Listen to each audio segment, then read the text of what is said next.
The lion kept roaring non-stop at the circus, until a little girl approached with a calm melody, and William Thompson held his head in his hands as the deafening roar echoed once more through the circus tent. For 4 straight days, the lion hadn't stopped roaring, scaring away the few remaining spectators and leaving all the staff on edge. That's when he heard a sweet voice humming a gentle tune coming from the direction of the cage. Raising his eyes, he saw a small girl, no more than 7 years old, standing just a few feet from the iron bars. Her brown hair was tied in 2 simple braids, and she wore a beige dress that looked homemade. The most astonishing thing was that, for the first time in days, the lion had stopped roaring. "Little girl, get away from there right now," William shouted, running toward the child, but she didn't move. She kept singing softly, and the enormous feline approached the bars, lying down slowly as it watched her with eyes that seemed less wild and more tired. "He's not angry, mister," the girl said without taking her eyes off the animal. "He's in pain." William stopped abruptly. In his 40 years running Dreamland Circus, he had never seen anything like it. The lion Majestic, who had terrified audiences across the Midwest, was lying there meekly, like a house cat. "How do you know he's in pain?" William asked, stepping closer carefully. "My grandma Dorothy always said that when someone yells too much, it's because they're hurting inside," the girl replied, still humming between her words. At that moment, a middle-aged woman came running, a needle still in her hand and thread dangling from her dress. "Emily Grace, what are you doing here?" shouted Hope, the circus seamstress, clearly frantic. "I'm sorry, Mr. Thompson," Hope said out of breath. She slipped away from the sewing workshop. "I don't know how she got here."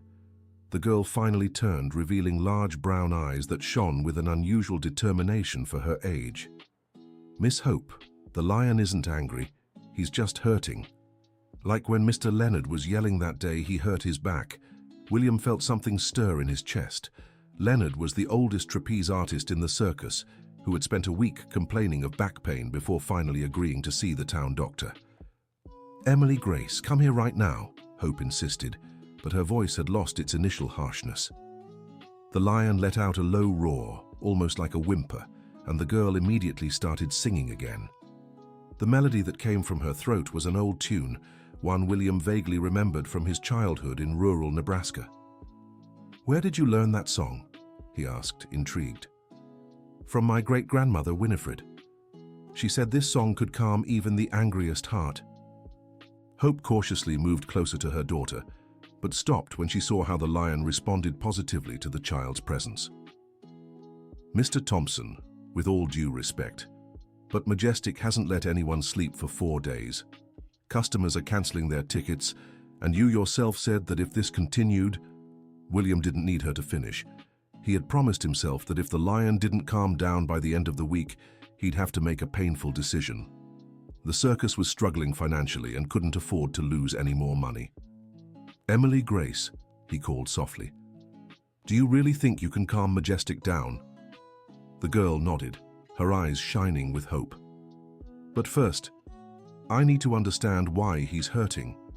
Dear listener, if you're enjoying the story, don't forget to like and especially subscribe to the channel. It helps us a lot as we're just starting out. Now, continuing. That afternoon, Emily Grace convinced her mother to let her stay near the cage a little longer. With the patience of someone much older, she watched the lion's every move, noticing how he limped slightly on his right hind leg and how he let out soft groans when he lay down. "Miss Hope, can the doctor who takes care of the animals come see Majestic?" the girl asked. Hope exchanged a worried glance with William Thompson. The town's veterinarian, Dr. Richard Green, had flatly refused to treat the circus animals after a public argument about mistreatment that had happened weeks earlier at the town's main tavern. "Sweetheart, it's complicated," Hope began. "Why?" Emily Grace pressed with the brutal honesty of children. William let out a deep sigh. The story was more complex than it seemed. Dr. Richard had been William's childhood friend, but an old misunderstanding had built a wall between them. When William returned to his hometown after years of traveling with the circus, he had hoped to reconnect with his old friend. Instead, he found a bitter man who blamed him for abandoning his family when his father fell ill decades ago. Dr. Richard doesn't like circuses, William said simply. But he likes animals, right? Emily Grace asked. Yes, sweetheart. He loves animals very much. Then why won't he help Majestic? The girl's innocent question hung in the silence that followed. Hope looked at William, seeing the old pain in his eyes. That night, as the circus prepared for yet another nearly empty show, Emily Grace convinced her mother to let her sleep in the sewing workshop, which was close to the animal cages. She said she wanted to hear if Majestic roared during the night. Around 2 in the morning, the roars started again. But this time, Emily Grace was ready. She got up quietly, took a small stool from the workshop, and walked to the lion's cage. "Hi, Majestic," she whispered. "Can't sleep either."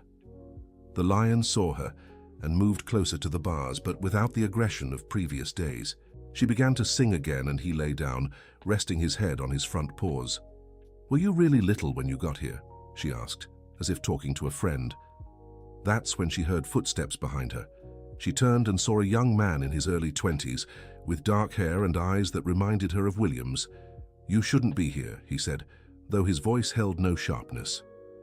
"Are you Mr. William's son?" Emily Grace asked. "I am. Michael Thompson," he replied, sitting on the ground beside her. "And you're the girl who got Majestic to stop roaring." "He just needed someone to listen," she said simply. Michael was quiet for a moment, watching how the lion responded to the girl's presence. There was something about the scene that moved him deeply.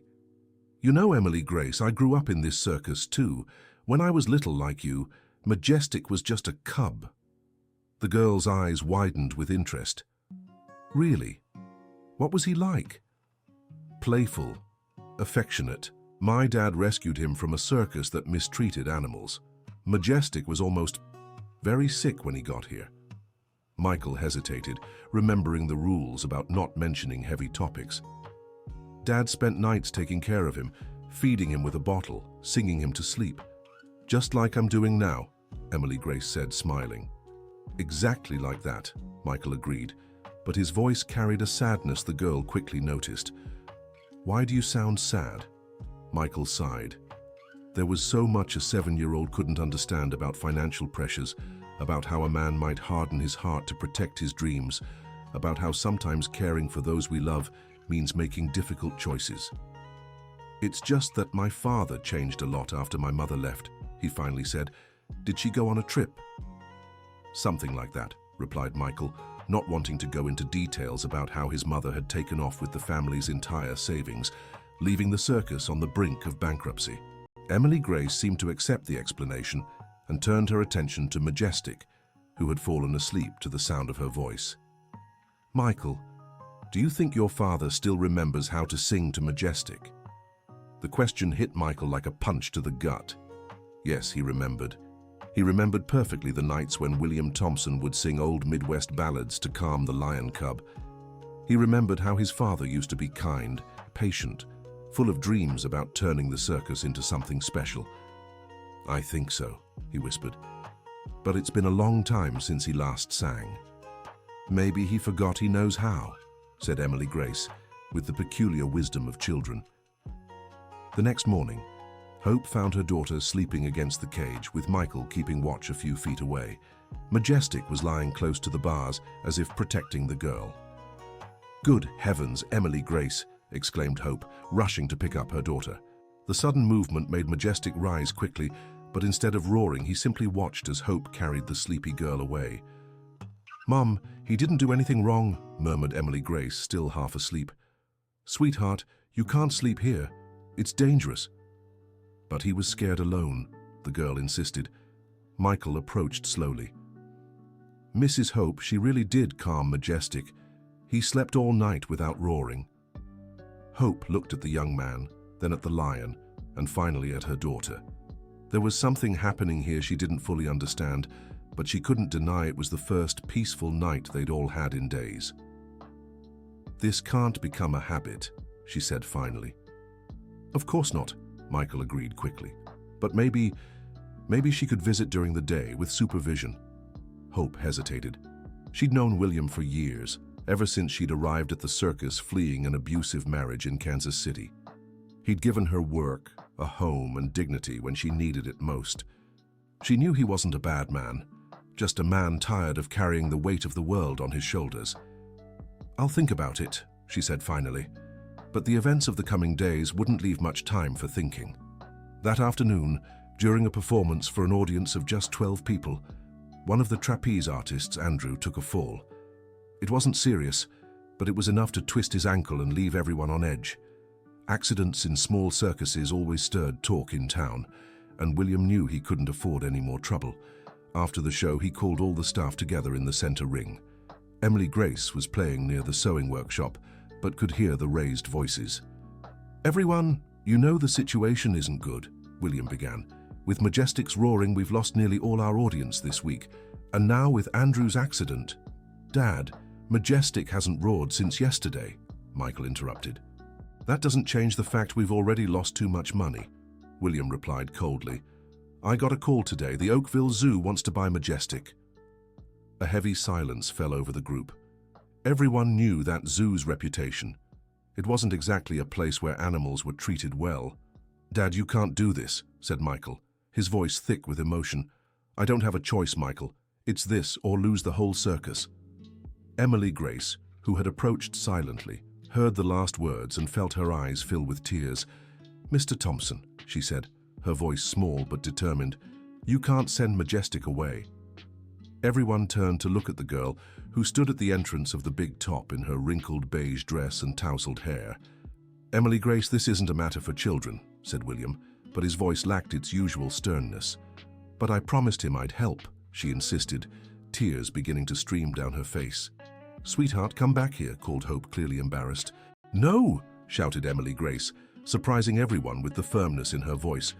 "Majestic isn't bad. He's just hurting.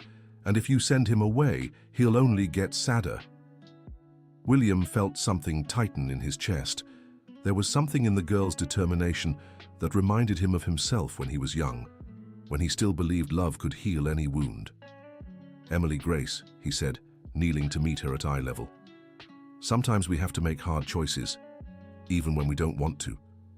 But sometimes we just need to try a little harder," she replied, wiping her nose with her dress sleeve.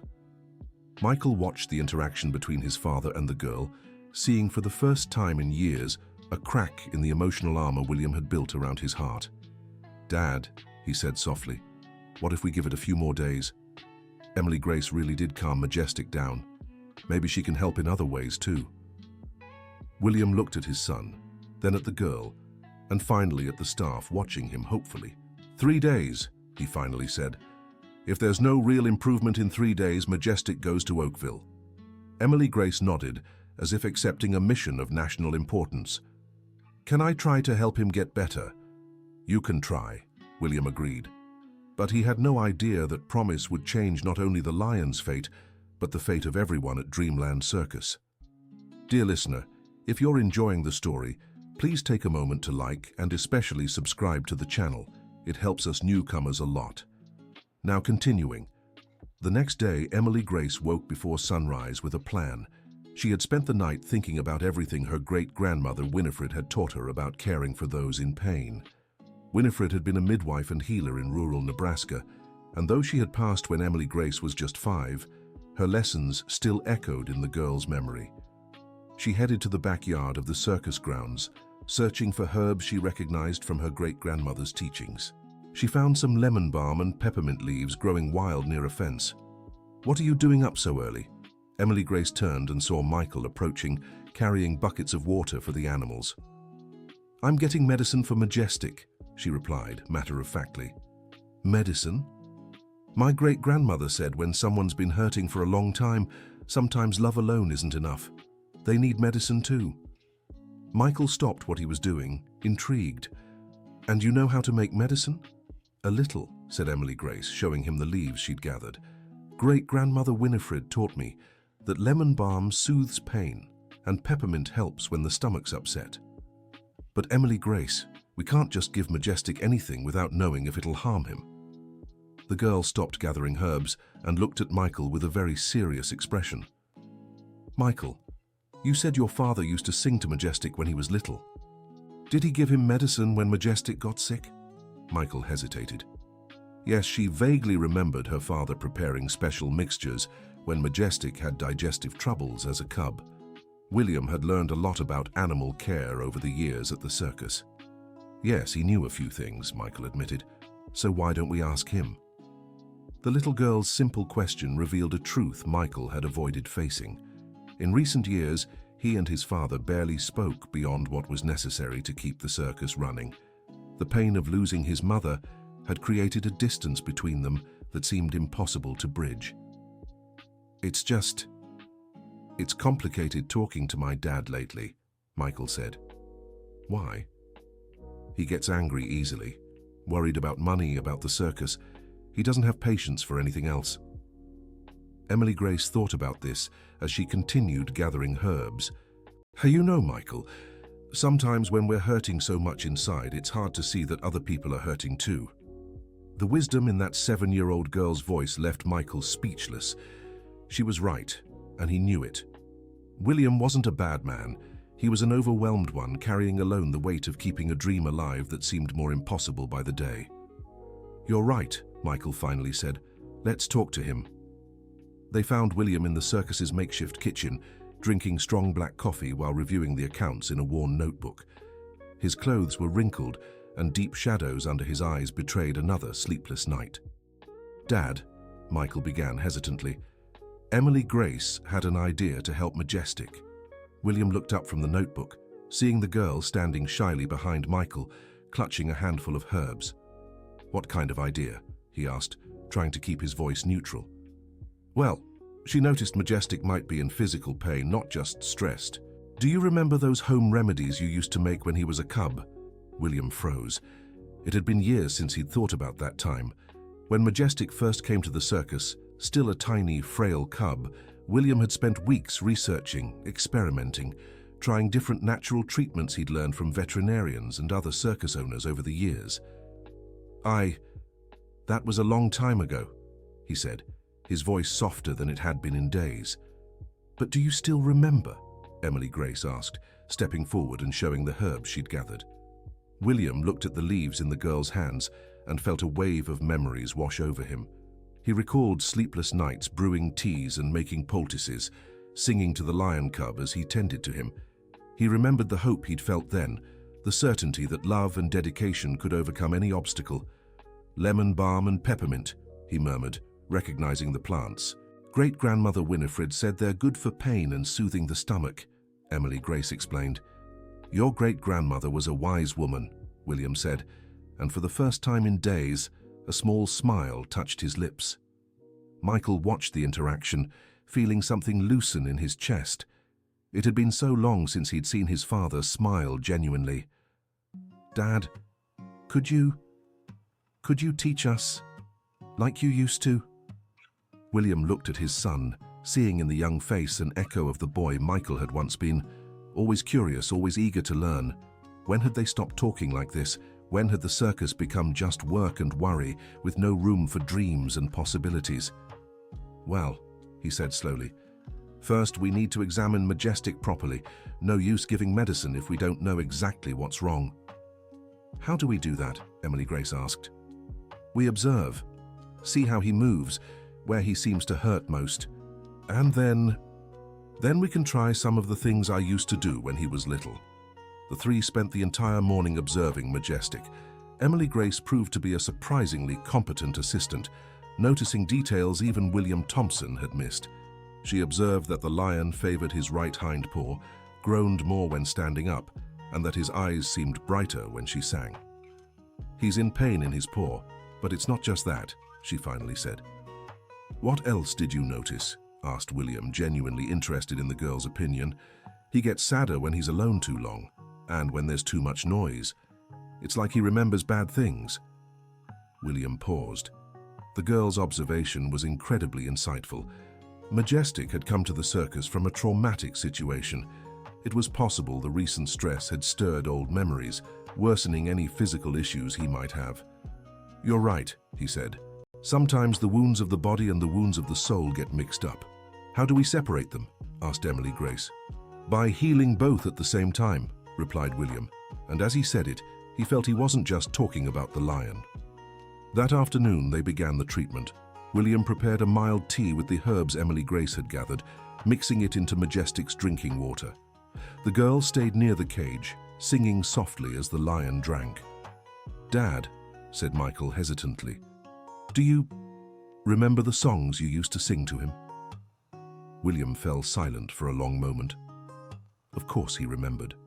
They were the same songs his own mother had sung to him as a child back in rural Nebraska. Songs about hope, about overcoming, about never giving up on dreams. "I remember," he finally said. Could you sing with Emily Grace?" William looked at the girl, who had stopped singing and was watching him with hopeful eyes. When was the last time he had sung? When was the last time he had let music fill his heart instead of just his worries? "I'm not sure I remember the words," he said. "That's okay," said Emily Grace. "The music doesn't need the right words to work. It just needs to come from the heart." And then, for the first time in years, William Thompson began to sing. His voice was hoarse, hesitant at first, but gradually grew stronger. Emily Grace joined him, their voices blending into an unlikely but beautiful harmony. Majestic moved closer to the bars, lay down, and for the first time since arriving at the circus, seemed genuinely at peace. But not everyone was happy with these developments. Bradley Wilson, the circus's head trainer, watched the scene from a distance with growing irritation. He had worked with Majestic for 5 years and had never seen the lion respond to anyone the way he did to that girl. It made him feel not just unnecessary, but humiliated. Bradley had come to Dreamland Circus 3 years earlier after being fired from a bigger circus in New York City. His technique was good, but he tended to be too harsh with the animals, something William had tolerated out of necessity, not approval. "William," he called, interrupting the musical moment, "I need to talk to you." William stopped singing and turned, immediately returning to his tense, defensive posture. "What is it, Bradley?"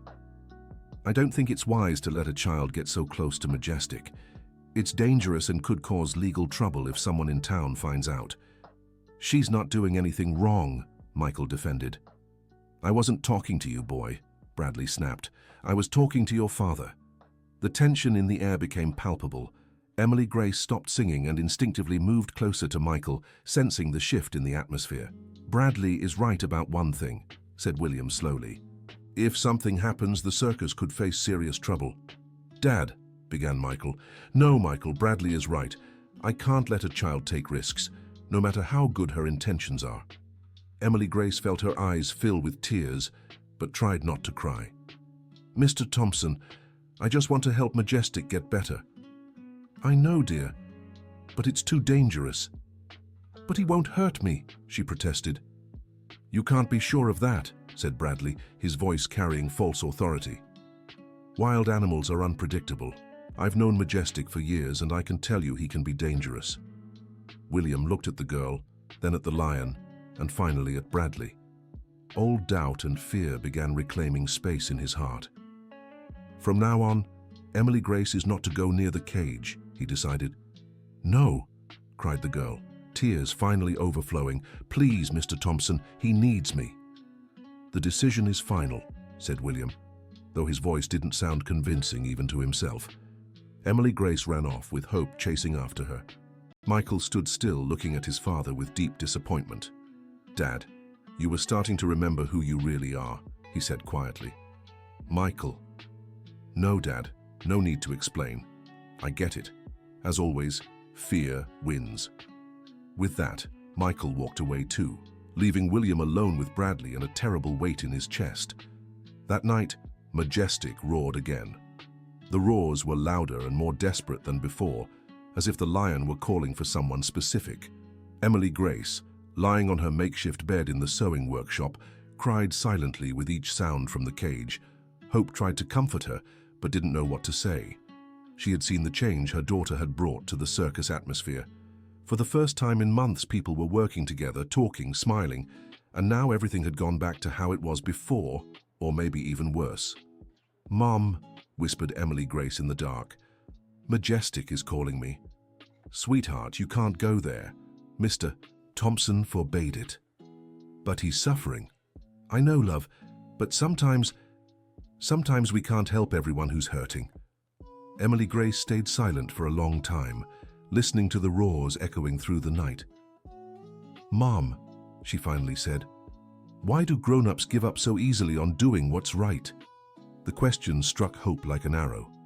She thought of her own life, the times she had accepted bad situations because it seemed easier than fighting.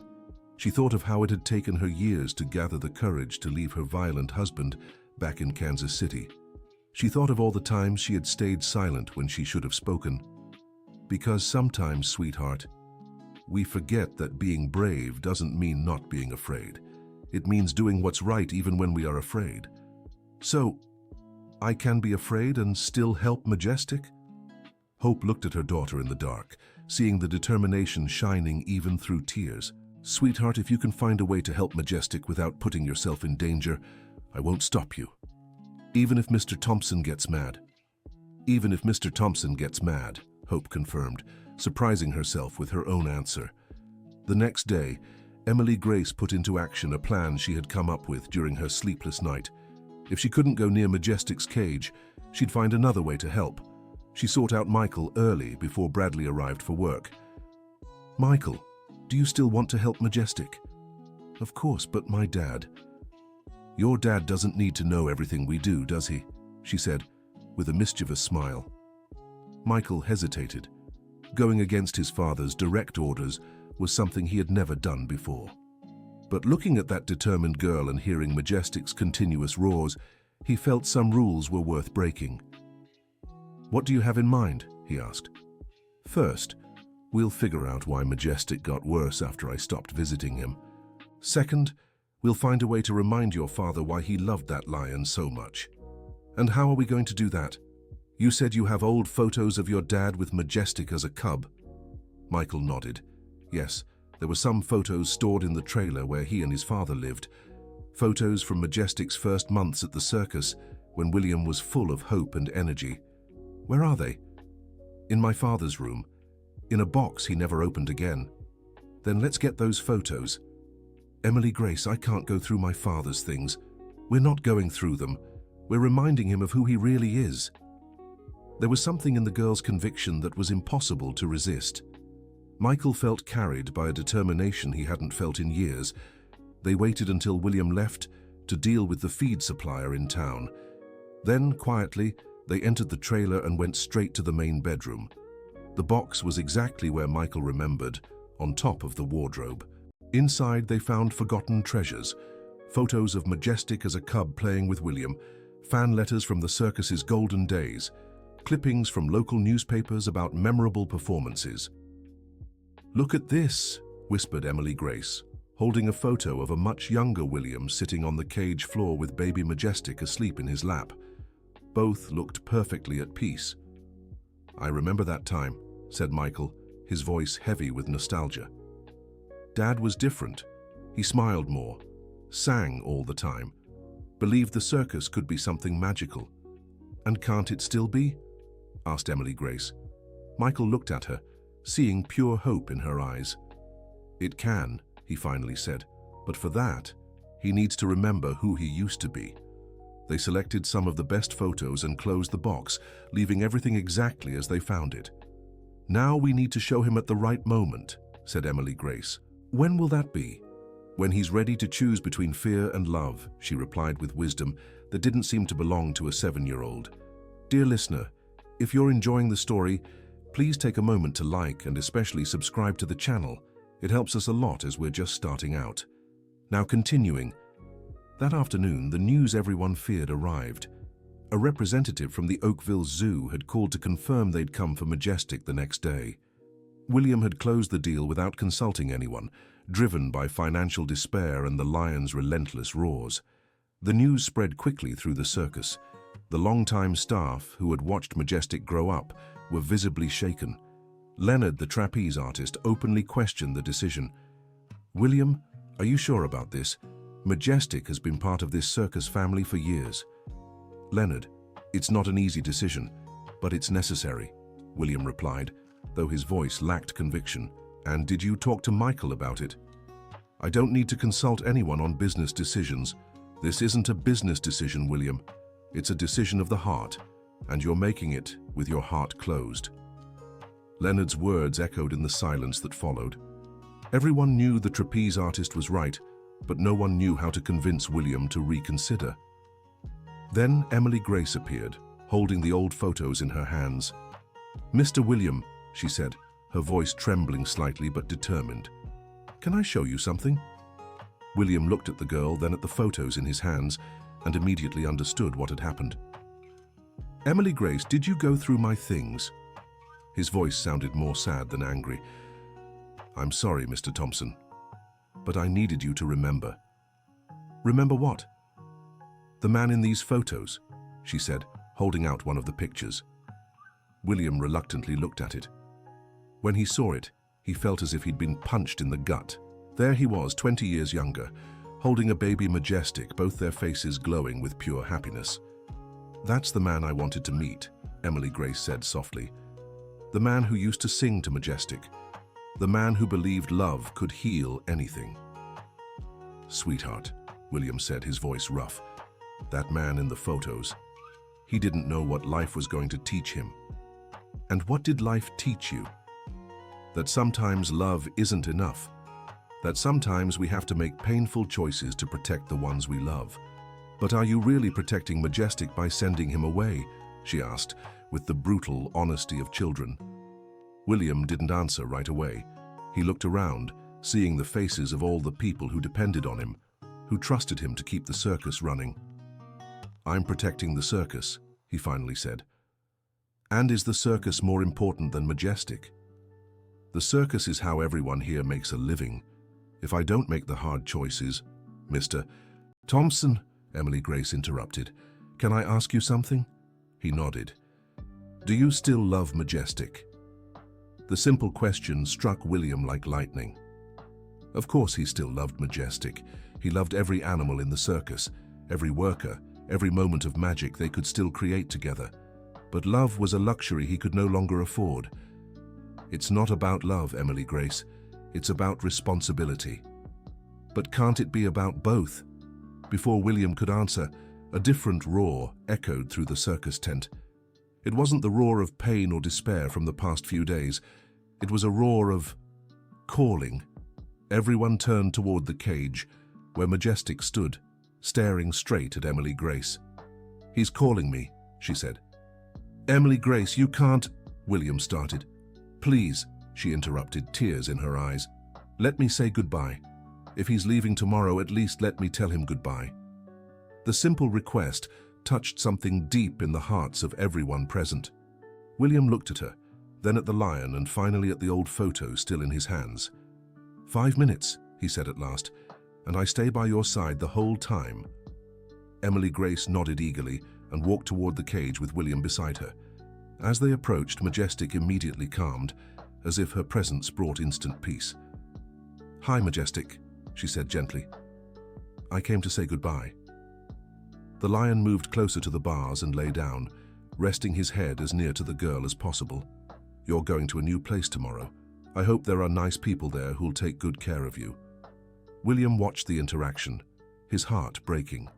There was something deeply wrong about this situation, and he knew it. "Majestic," Emily Grace continued, "I want you to remember that you're so loved. Even when you're far away, people here will always remember you fondly." The lion made a low sound, almost like a purr, and William felt tears forming in his eyes.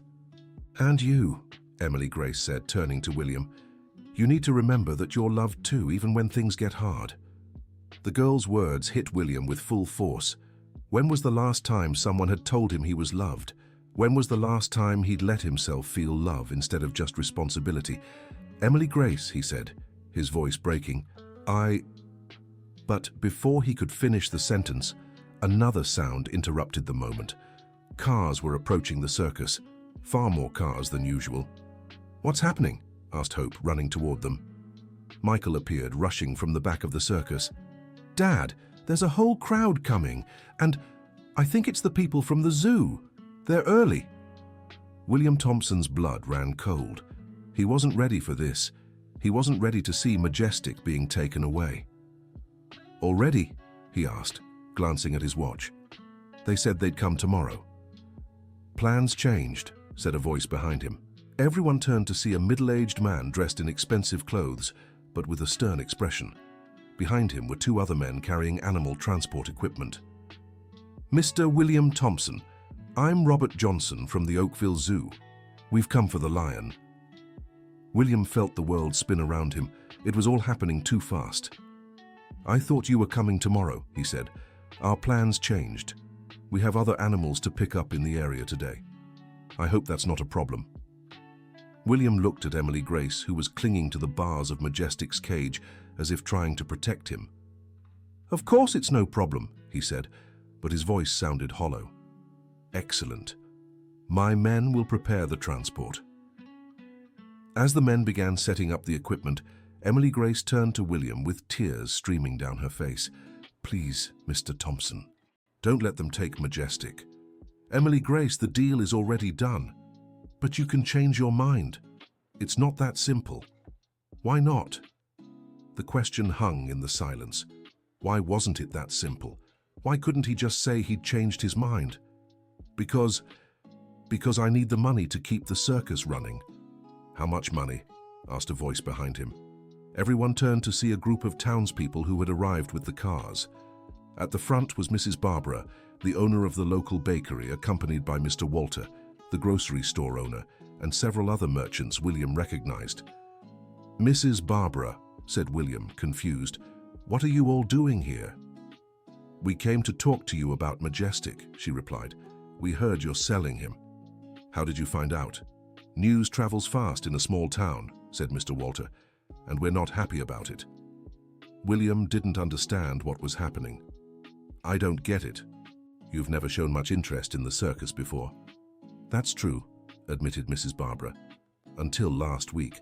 But then we started hearing stories about a girl who calmed the lion with music, and how you've been caring for him so tenderly. And that changed our minds about the circus," added Mr. Walter. Robert Johnson from the zoo interrupted the conversation. "Excuse me, but we're on a tight schedule. We'll begin transferring the animal now." "Hold on a minute," said Mrs. Barbara firmly. "We're still talking. Ma'am, the deal is done. The lion is coming with us today." "What if we offer more money?" suggested Mr. Walter. Robert laughed sarcastically. "I doubt you can outbid us." "How much did you offer?" asked Mrs. Barbara. William hesitated. The amount was significant for him, but maybe not so much for others. $15,000, he finally said. The townspeople exchanged glances. "That's it?" asked Mrs. Barbara. "William, if that's all, we can help." "What do you mean?" "The town wants to sponsor the circus," explained Mr. Walter. "We want you to stay longer. We want Majestic to remain part of our community." William couldn't believe what he was hearing. You'd do that?" "We already have," said Mrs. Barbara, pulling an envelope from her pocket. "We spoke with all the merchants in town. We raised $20,000 to help the circus." The silence that followed was profound. William looked at the envelope, then at the townspeople, then at Emily Grace, who was smiling through her tears. "But why?" he asked. "Because this young girl showed us something we'd forgotten," said Mrs. Barbara, looking at Emily Grace. "She showed us that it's worth fighting for what's right, that it's worth taking care of one another." Robert Johnson was visibly irritated. "Mr. Thompson, we have a contract. You can't just cancel it." "Actually, I can," William said slowly, a new strength rising in his voice. "The contract includes a cancellation clause up until the transfer. This will lead to lawsuits." "Let it," William replied, and for the first time in years, he sounded like the man in the old photographs. "Majestic stays." Robert and his men stormed off in anger, but William didn't care. He was looking at Emily Grace, who had run to hug him. "Thank you, Mr. Thompson. Thank you." "Thank you, young lady," he said, hugging her back. "You reminded me of who I used to be." "And who was that?" "Someone who believed love always finds a way." But the story wasn't over yet. In fact, it was just beginning a new chapter. That night, the Dreamland Circus had its best performance in months. The news that Majestic had been saved by the community spread quickly, and people from nearby towns came to see the show. Emily Grace was given special permission to perform with Majestic. It wasn't elaborate, just her singing while the lion rested near the bars, showing the special bond between them. "Ladies and gentlemen," William announced into the microphone, "this special performance is dedicated to a young girl who taught us that the greatest strength in the world isn't in muscles or bravery. It's in the ability to love without conditions and to never give up on those we love." The audience applauded warmly as Emily Grace stepped into the ring. She wasn't nervous.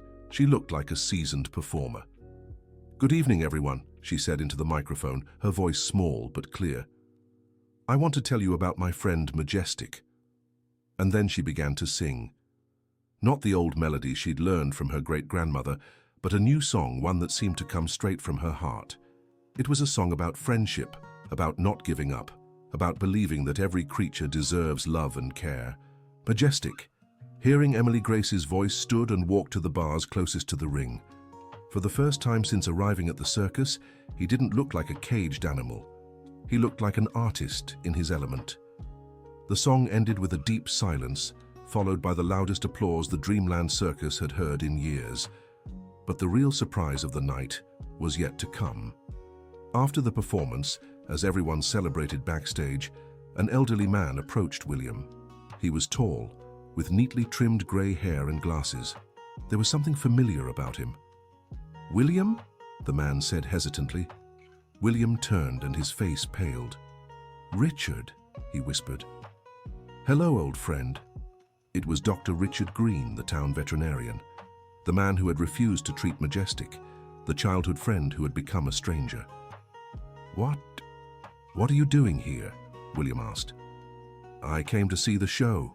The whole town is talking about the girl and the lion." William didn't know what to say. There was so much history between them, so many unspoken words, so much wounded pride. "William, I need to apologize," the vet interrupted. "I was wrong all these years. You weren't the only one." "No, I was. You come back to town after all these years, bringing a circus full of dreams, and I let old resentment speak louder. I blamed you for things that weren't your fault." William felt his eyes fill with tears. "Richard, when my father got sick and I left town with the circus, I didn't want to leave you, but it was my only chance to build a life. I know that now. Back then, I was too young to understand. I thought you were abandoning me. And you thought I'd forgotten our friendship." "Exactly. And that hurt grew over all these years." The two men fell silent for a moment, processing decades of misunderstandings. "William," Richard finally said, "let me examine Majestic, free of charge. It's the least I can do." "You'd do that?" "Of course I would. Besides," Richard added with a small smile, "I'm curious to meet this girl who managed what neither of us could, bringing an entire town together for a common purpose." Emily Grace, who had overheard the conversation, stepped forward timidly. "Dr. Richard," she said, "can you really examine Majestic?" "I sure can, sweetheart. You must be the famous Emily Grace." "Not famous, doctor. Just a girl who loves animals very much." "And who taught a whole town about compassion," Richard added. The next day, Dr. Richard gave Majestic a full examination. The diagnosis confirmed Emily Grace's suspicions. The lion had an old injury in his paw that had worsened due to stress and the dampness where the circus was set up. "It's treatable," Richard explained to William and Emily Grace. "It'll take a few weeks, but with the right medication and physical therapy, he'll recover." "Physical therapy?" Emily Grace asked. "Special exercises to strengthen his paw. And," Richard hesitated, "music therapy might help too." "Music therapy?" William said. "Music has proven effects on animal well-being, and from what I saw yesterday, Majestic responds exceptionally well to this young lady's singing." Emily Grace smiled proudly. "Does that mean I can keep singing to him?" "It means you're officially part of his treatment," Richard replied, and so began a new chapter in the life of Dreamland Circus. With the town's support, William was able to make necessary repairs, improve the animals' living conditions, and even hire new performers. Emily Grace became a sort of unofficial ambassador for the circus, helping not just with Majestic, but forming special bonds with all the animals. She developed a natural talent for understanding their needs and sharing her insights with the caretakers. Michael, inspired by the girl's courage, became more involved in managing the circus, bringing fresh ideas and youthful energy. His relationship with his father improved dramatically, and they began talking, dreaming and planning together again. Hope found a new purpose beyond sewing in this changed situation. She took charge of community outreach, organizing special events, and maintaining the bond between the circus and the town. Bradley, the animal trainer, resisted the changes at first, but seeing how gentler methods yielded better results, he gradually adapted his approach. He never connected with the animals as deeply as Emily Grace did, but he learned to respect them more. Dr. Richard became the circus's official veterinarian, but more than that, he rekindled his friendship with William. They spent hours reminiscing about old times, lost and rediscovered dreams, and the importance of forgiveness and moving forward. But perhaps the most profound transformation happened in William himself. The man, hardened by hardship, rediscovered his ability to love openly, to dream big, and to believe in people's goodness. "Emily Grace," he said one afternoon as they watched Majestic doing his physical therapy exercises, "how did you know everything would work out?" "I didn't, Mr. Thompson," she answered honestly. "I just knew it was worth trying. And if it hadn't worked, then we'd have tried another way, and then another, until it did." William smiled, recognizing in the girl's answer an echo of his own life philosophy when he was young. "You remind me of someone I once knew," he said. "Who?" "Myself, when I was your age, and believed love could conquer anything." "And can't it?" she asked, genuinely curious. William looked around, seeing the thriving circus, the happy staff, Majestic, healthy and playful, the community involved and proud. "It can," he said finally. "It definitely can." 3 months later, Dreamland Circus had been completely transformed, not just physically with better facilities and new equipment, but spiritually. There was a different energy in the air, a sense of family and shared purpose. Emily Grace and Majestic's story had spread beyond the town. Journalists came to write features, other circuses wanted to learn about their revolutionary animal care methods, and universities sent students to observe the practical application of music therapy for felines. But for Emily Grace, the fame didn't matter. What mattered was that every morning when she woke up, she could hear Majestic roaring softly, not in pain or despair, but in joy and vitality. "Good morning, Majestic," she said every day, approaching his cage with a new song on her lips. And the lion, now fully recovered, responded with a sound that could only be described as purring, moving closer to the bars for his daily dose of affection and music. During this time, other changes happened.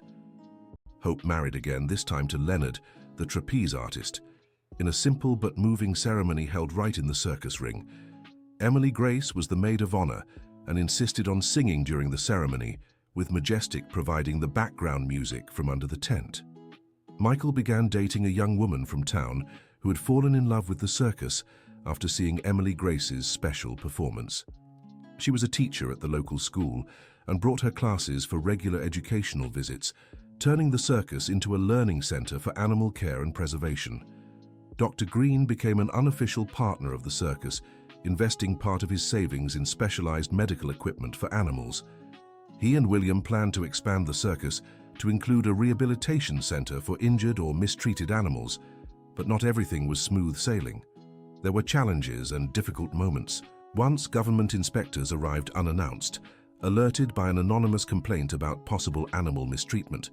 The complaint had been filed by Robert Johnson from the Oakville Zoo, still bitter about losing the chance to buy Majestic.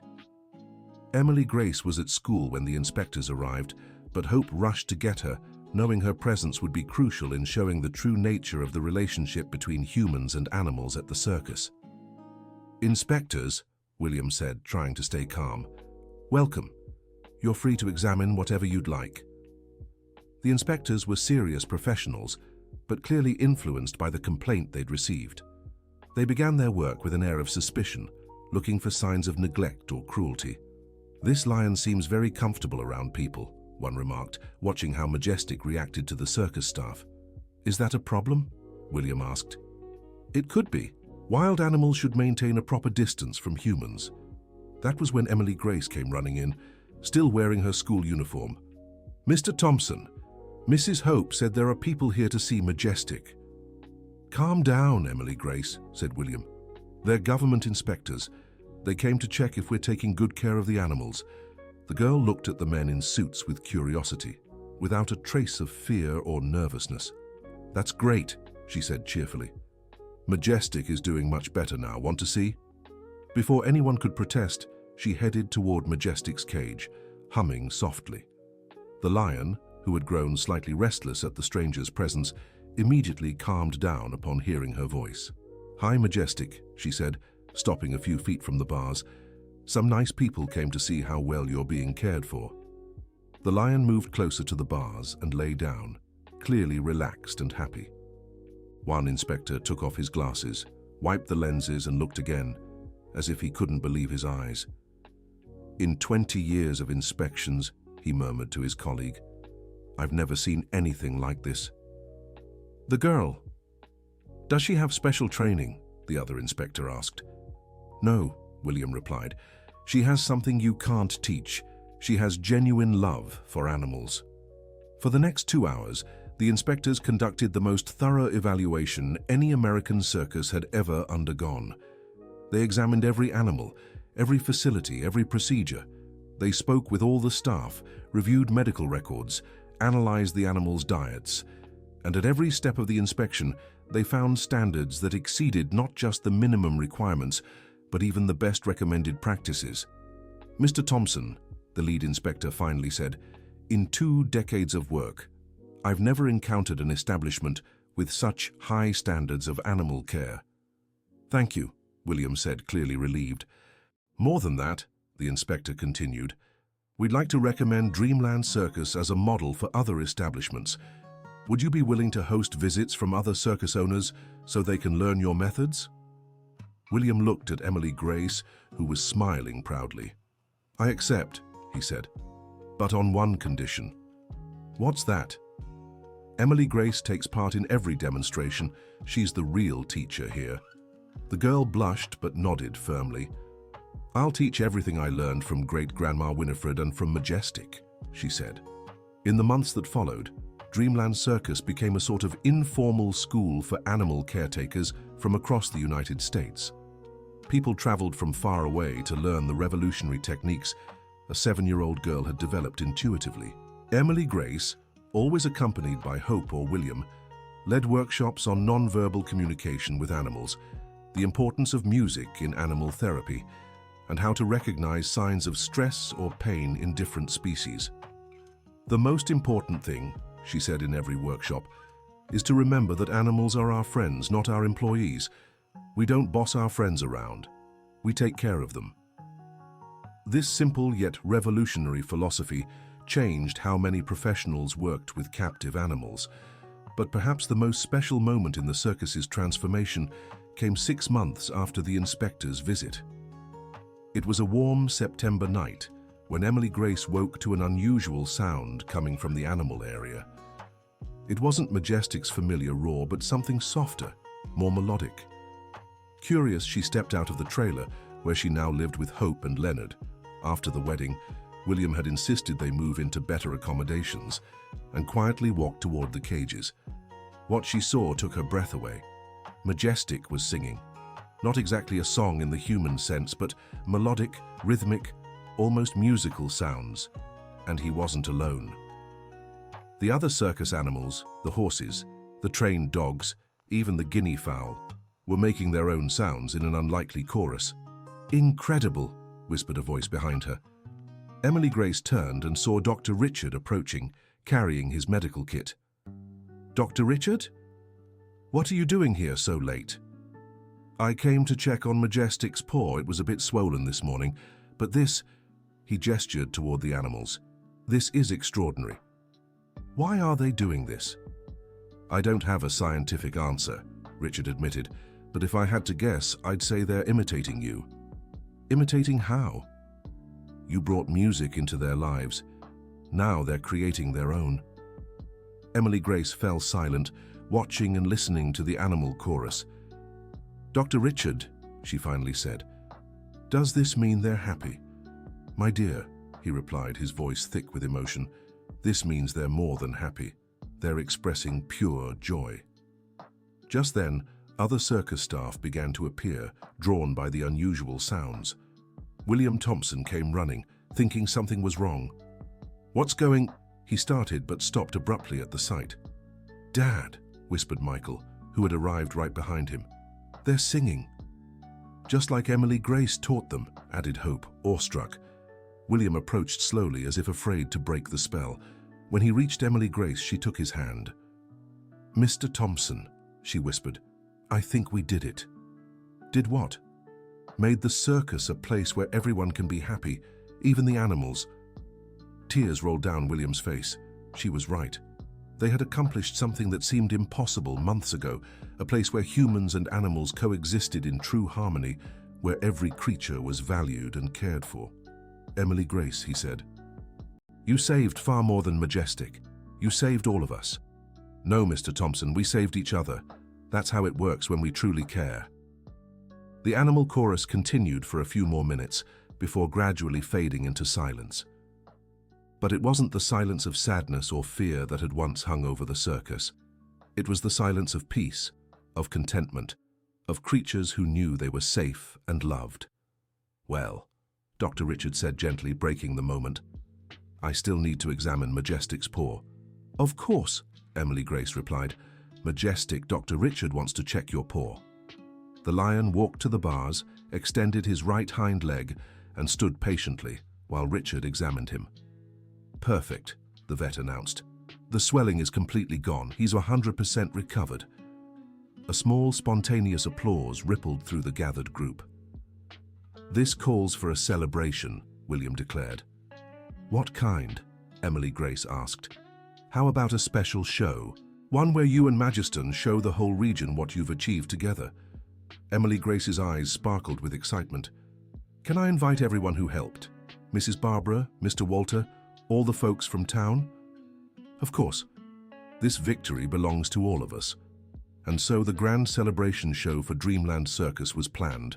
The date was set for the last Saturday in September, and invitations were sent across the region. But 3 days before the show, an unexpected surprise arrived at the circus. It was a Thursday morning when a tour bus pulled up at the entrance. About 30 people stepped off, mostly seniors, all wearing shirts that read Kansas City Senior Citizens Group. "Can I help you?" William asked, walking toward the group. A white-haired woman, appearing to be around 70 years old, stood out as the group's leader. "Good morning. I'm Margaret Williams, president of the Kansas City Senior Citizens Group. We came to meet the famous girl who sings to lions." William Thompson smiled. "Emily Grace is at school now, but she'll be back early this afternoon. Would you like to wait? I can offer some snacks and a tour of the circus." "That would be wonderful," replied Mrs. Williams. During the tour, William shared the entire story of the circus's transformation. The women were visibly moved, many with tears in their eyes. "You know, Mr. Thompson," said Mrs. Williams, "we came here because this story reminded us it's never too late to believe in miracles." "Miracles?" "At our age, most people think we've already done everything we were meant to do in life, that now it's just time to sit and wait. But hearing your story, you remembered you can still make a difference," William finished, understanding. "Exactly. And we want to help." "Help how?" Mrs. Williams smiled mysteriously. "You'll find out on Saturday. We'll be back for the special show. And we'll bring a surprise." When Emily Grace arrived from school and met the group from Kansas City, she immediately connected with the women. She had a natural ease talking to older people, perhaps from spending so much time with her great-grandmother, Winifred. "Sweetheart," said Mrs. Williams, hugging Emily Grace, "you're even more special than the stories say." "Thank you, Mrs. Williams. You seem very special too. You know, dear, when I was your age, I also believed I could change the world." "And you can't anymore?" asked Emily Grace with the honesty of a child. Mrs. Williams laughed. "I just realized I still can, thanks to you." The women spent the entire afternoon at the circus, chatting with all the staff, meeting the animals, and especially watching the interaction between Emily Grace and Majestic. "It's like magic," one of them whispered to William. "The way they communicate." "It's not magic," William replied. "It's pure love, no complications, no hidden motives, no, just love." "Sometimes the difference is small," Mrs. Williams observed wisely. On Friday, the eve of the big show, the circus buzzed with activity. Performers rehearsed their acts, staff prepared the space, and Emily Grace worked on a special surprise for Majestic. With Hope's help, she had sewn a small golden cape to wear during her performance. It wasn't extravagant, just simple fabric with some hand-stitched embroidery, but she was very proud of the result. "It's beautiful, sweetheart," said Hope, adjusting the cape on the girl's shoulders. "Do you think Majestic will like it?" "I'm sure he will." That night, Emily Grace was too nervous to sleep. It wasn't fear of the audience. She had performed many times over the past months. It was the excitement of showing so many people how Majestic had changed, how the entire circus had transformed. She left the trailer and walked to Majestic's cage, as she had done so many times before. "Hi, Majestic," she whispered. "Ready for our big show tomorrow?" The lion approached the bars and lay down beside her. "I'm a little nervous," she admitted. "There'll be so many people, even those nice ladies from Kansas City." Majestic made a soft sound, almost as if comforting her. "You're right," she said, smiling. "We've done this before. And besides, we'll be together." Just then, she heard footsteps behind her. She turned and saw William approaching, carrying 2 cups of hot chocolate. "I figured you wouldn't be able to sleep," he said, offering her one. "Thank you, Mr. Thompson." They remained silent for a few minutes, watching Majestic, who had fallen asleep near the fence. "Emily Grace," William finally said, "I want to ask you something." "Go ahead." "Do you regret anything? Getting involved in the trouble with Majestic, changing so many people's lives?" Emily Grace thought seriously about the question. "No, Mr. Thompson, I don't regret a thing. And do you know why?" "Why?" "Because when you do what's right, even when it's hard, you always learn something important. And you always help someone, even if you don't realize it at the time." "And what did you learn?" "I learned that people are much better than they seem when they're afraid. I learned that animals feel the same things we do: joy, sadness, longing, love. And I learned that when everyone works together for something important, wonderful things happen." William smiled, his chest swelling with pride. "You're a very wise girl, Emily Grace." "I'm not wise, Mr. Thompson. I just listen to what my heart says. And my heart always says good things about people and animals." "And what is your heart saying about tomorrow?" Emily Grace closed her eyes for a moment, as if truly listening to something. "It's saying it's going to be the best day of our lives, all of us together. You, Michael, Mrs. Hope, Mr. Leonard, Dr. Green, the townspeople, the ladies from Kansas City, and of course Majestic, all celebrating that we managed to build something beautiful together. Even though you're nervous?" "Especially because I'm nervous," she said, smiling. "Great-Grandma Winifred always said we only get nervous about things that truly matter." On Saturday morning, the circus woke under a perfect blue sky, without a single cloud. It was as if even nature was collaborating for the event's success. People began arriving early. First came the townsfolk, many bringing their entire families. Then visitors from neighboring towns arrived, drawn by the fame the story had gained in the region. Around 2 in the afternoon, the bus from Kansas City arrived again. But this time it wasn't alone. Behind it came 2 more buses, followed by 3 cars. "My goodness," said Hope. "How many people did Mrs. Williams bring?" The answer came quickly. From the first bus stepped the same 30 ladies from Thursday. From the second came 40 more people, men and women of various ages. From the third bus emerged a group of children Emily Grace's age, all in uniforms from a private school. And from the cars came people carrying musical instruments, guitars, flutes, a small portable keyboard, and even a triangle. "Mrs. Williams," said William, visibly moved. "You didn't have to—" "Of course we did," she interrupted. "Emily Grace taught us that music heals. So we brought music." "This is our parish choir," she explained, gesturing to the group of adults. "And these are the music students from the school where I volunteer," she added, pointing to the uniformed children. "And the instruments? Oh, those belong to the senior band we formed last year. We're not very good yet, but we play from the heart." Emily Grace, who had watched everything from the circus entrance, ran to hug Mrs. Williams. "Mrs. Williams, you brought music for Majestic?" "I brought music for all of you, dear. You deserve it." The show was scheduled to start at 4 in the afternoon, but by 3:30 the circus was already packed. There had never been so many people gathered in that space. William, nervous but happy, made the opening announcements. "Ladies and gentlemen, welcome to Dreamland Circus. Today is a very special day for all of us." He paused for a moment, looking at the hundreds of hopeful faces watching him. A few months ago, our circus was going through hard times. We were losing hope, losing touch with our essence, and then a special little girl came into our lives and reminded us of what truly matters. Warm applause echoed under the big top. Today, we want to share with you not just a performance, but a story of transformation. A story about how love and determination can overcome any obstacle.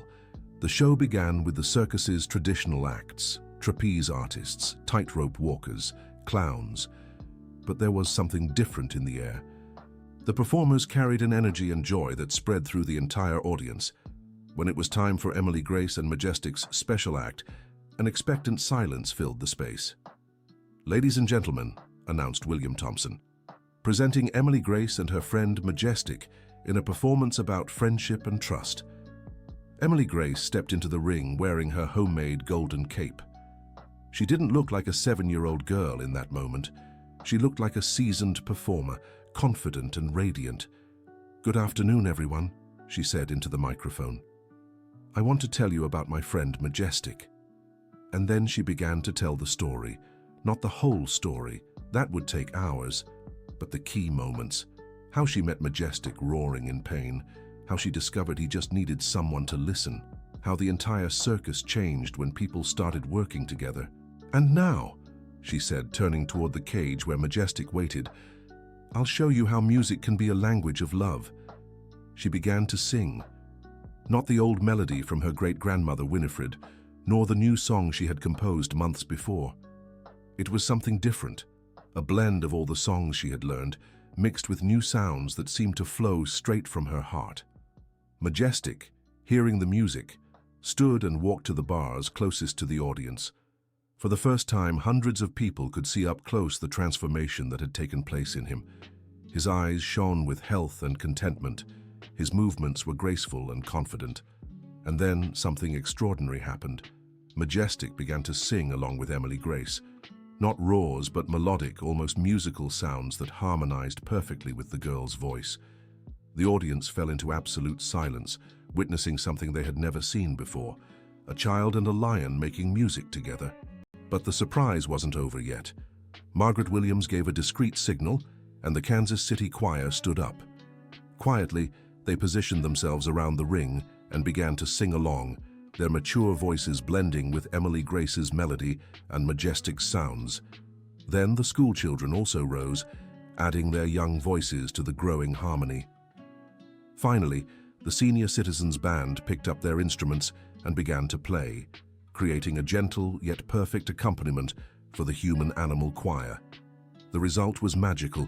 Hundreds of voices, young and old, mingled with Majestic's sounds and Emily Grace's clear voice, creating an unlikely yet perfect symphony. And then, spontaneously, others in the audience began to sing too. They didn't know the exact words, but they hummed the melody, adding their voices to the swelling chorus. Within minutes, the entire circus was singing. Hundreds of people of all ages united in a single song of celebration and joy. Emily Grace, at the center of it all, smiled through tears of happiness. She looked at Majestic, who kept making his melodic sounds, and then at all the people around her. "Thank you," she whispered, even though she knew no one could hear her over the choir. "Thank you for proving that love always wins." The music continued for a few more minutes, and then, gradually, the voices faded until only Emily Grace and Majestic remained. They finished together, in perfect harmony, and then silence filled the circus. For a moment, no one moved. It was as if everyone was processing what they had just experienced. Then, one person began to clap, then another, and another. Within seconds, the circus erupted in endless applause. People stood up, cheered, and cried with emotion. Emily Grace waved to the audience, then turned to Majestic and gave a respectful bow. "Thank you, my friend," she said, "for teaching me that the music of the heart is the most beautiful of all." The end. Now tell us what you thought of this touching story. Do you believe love and determination can truly transform lives, just as it did for Emily Grace and Majestic? Share your thoughts in the comments and don't forget to leave a like. Subscribe to the channel so you don't miss other heartwarming stories that lift the spirit. Thank you for joining us on this special journey.